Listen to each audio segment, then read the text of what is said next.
कहावत है मराठी में, प्रयत्नांती परमेश्वर। मतलब आप प्रयत्न करोगे तो ईश्वर भी आपके साथ में रहता है। अच्छा, इतिहास है कि जिसने भी कुश्ती में नाम कमाया है वो गरीब घर का ही लड़का था।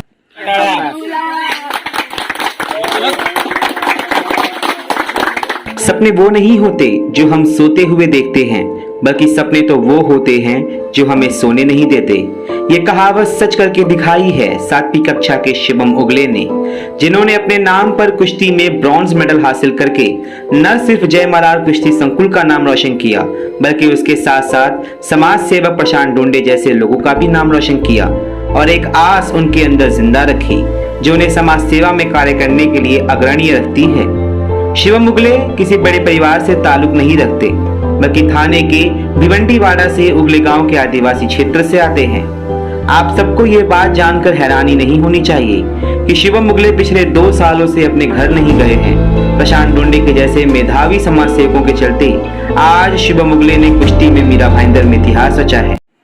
नमस्कार दोस्तों, मैं हूं राम और आप देख रहे हैं जनता समाचार। आज मैं आपको एक ऐसे लड़के से मिलाने वाला हूं जिसने कुश्ती के क्षेत्र में न सिर्फ अपना नाम रोशन किया है, बल्कि अपने साथ अपने कुनबे, अपने परिवार के साथ साथ पूरे मीरा भाईंदर शहर का नाम रोशन किया है। जी, मैं बात कर रहा हूं शिवम उगले की, जिन्होंने तरुण अवस्था में ही वो पद हासिल कर लिया जो शायद बड़े बड़ों के लिए हासिल करना बहुत ही मुश्किल होता है।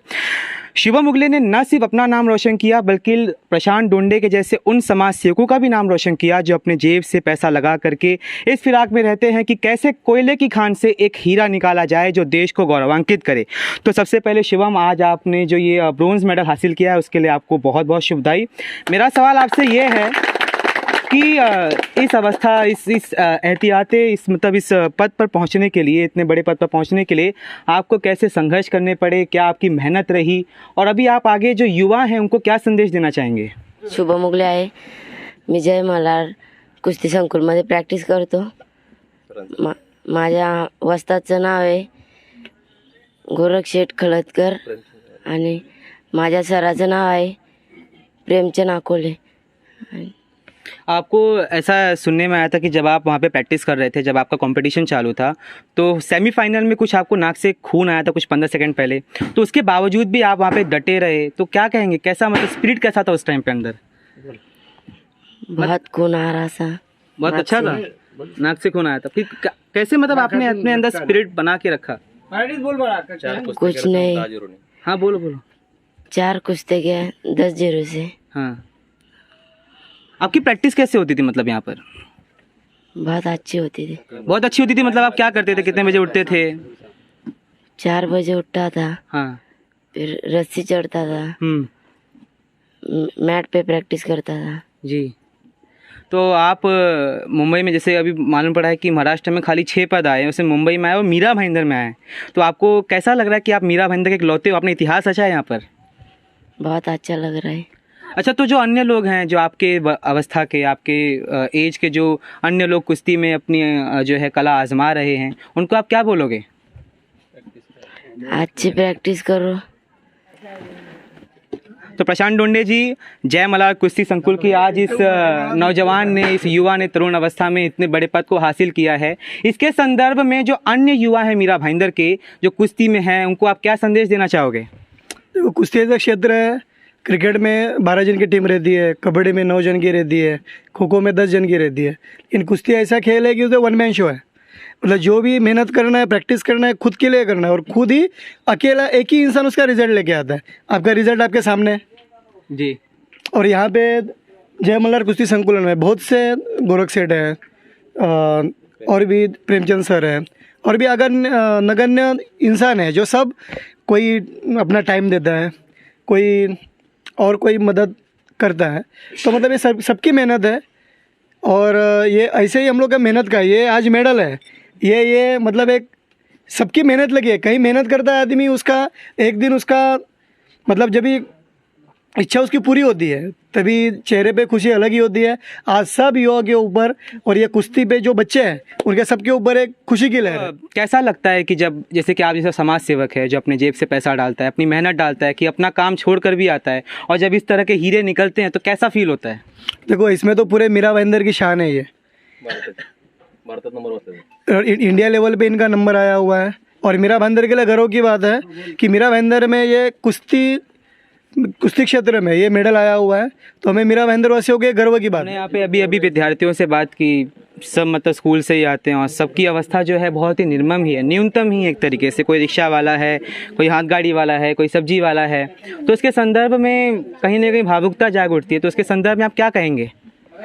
क्रिकेट हुआ कि बड़ा कोई गेम हुआ, तो उसमें मतलब कि ज़्यादा से लोग मतलब अमीर घराने से होते हैं, बट कुश्ती ऐसा खेल है, यहाँ पे गरीब बच्चा ही कल महाराष्ट्र केसरी बनेगा, हिंद केसरी बनेगा, और मेडल भी लाने वाला।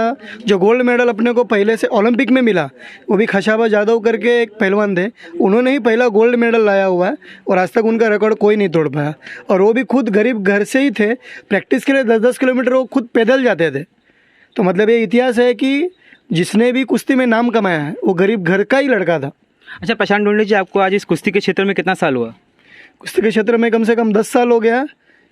तो 10 सालों में जैसा कि आपने देखा होगा कि जो ये न्यूनतम अवस्था वाले विद्यार्थी हैं, उनको किस तरह की समस्याएं घर में जो है फेस करनी पड़ती है, फिर यहाँ पर आना, मतलब क्या कहेंगे उस पर आप? इच्छा होनी चाहिए खिलाड़ू के दिल में, बाकी सब मतलब एक कहावत है मराठी में, प्रयत्नाती परमेश्वर। मतलब आप प्रयत्न करोगे तो ईश्वर भी आपके साथ में रहता है। अच्छा प्रशांत ढूंढे जी, मतलब मेरा आपसे सवाल एक ये है कि इन 10 सालों में आपने क्या देखा कि इस तरह के जो न्यूनतम विद्यार्थी हैं किस तरह की समस्याओं को ये फेस करते हैं, किस तरह की समस्याओं को उनको सामना करना पड़ता है? जरा उन समस्याओं के बारे में कुछ बताएंगे आप? समस्या बहुत सारी रहती है, थोड़ा गिनाए ना 2-4। मतलब कि सवेरे जल्दी उठना, ट्रैवलिंग करना। अभी मुझे लगता है कि आज की जो तरुण पीढ़ी है, मतलब कि ये बच्चे जो कुश्ती क्षेत्र में हैं वो ठीक है, बाकी 12-1 बजे तक तो बहुत से बच्चे टीवी देखते हैं, बट ये लोग 10 बजे खाना खा के सो जाते हैं, और 4 बजे जब ये दुनिया सोती है तभी ये जागते हैं। तो ये सबसे बड़ी समस्या है। आप भी कभी 4 बजे उठ के प्रैक्टिस में आइए, और कितना दिन आप आ सकते हो ये गेस कीजिए।